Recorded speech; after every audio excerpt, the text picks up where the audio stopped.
welcome back and thanks for tuning in today. So I just wanted to share 5 tips with you today about what I believe are some tips that you should consider before you actually start a business. Not launch one, but actually before you even get to even in your mind thinking about a business, okay? So the first tip is know your why. I cannot express how important knowing your why is. It is basically the roadmap to how to maneuver through your business. Some people's whys are because they want to make more money, or they want to provide financial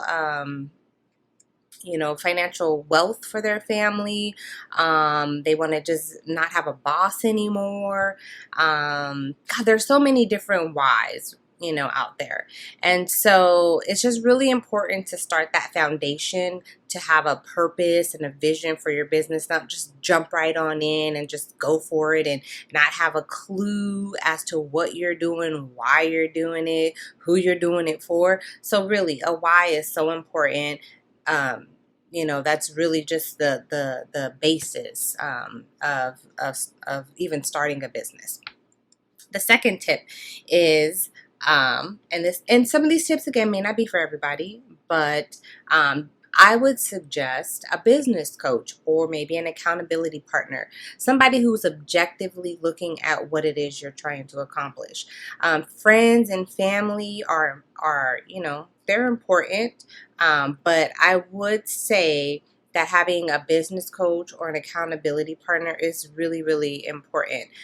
It took me a while to see that, and invest the money into, paying for coaching services. And I will leave in the comments, or not in the comment, but in my description, a business coach that I work with. Her name is Lisa Geis. She is amazing. She works with a lot of different women from different backgrounds. And she actually helped me to start my own business, Turner Legal Solutions. She gave me that ideal on starting that business, and I'll leave that business. I'll put a link of my business down in the description as well. But I mean, without some kind of guidance and objective critique of what I was doing, I would probably still not be where I'm at today. So kudos to the business coaches out there, and accountability partners as well. And so tip number 3 is establishing a support system. Now, I mentioned in tip number 2, have a business coach or accountability partner. But in tip number 3, a support system is really, really, really important as well.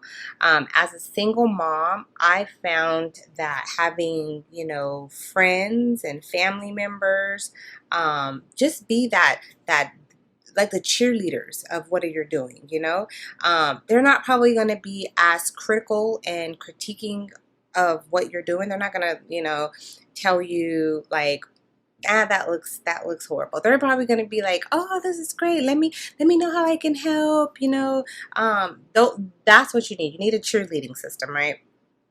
And that's what I call the support system. And that is, they're going to help you, market your business, share your ideals and your posts and all that stuff that you put out there to the media. So I think having a support system is really important. Tip number 4 is to brace yourself for the unexpected. You are going to have setbacks. You are going to have distractions. Life is going to happen. I will briefly share with you when I started my business in September of last year, because my business is very new. I started my business, Turner Legal Solutions, last year, and a little over a month maybe about a month and a half into my business, I was hit with the most tragic news of my mother's passing in November. I was not at all really prepared for it.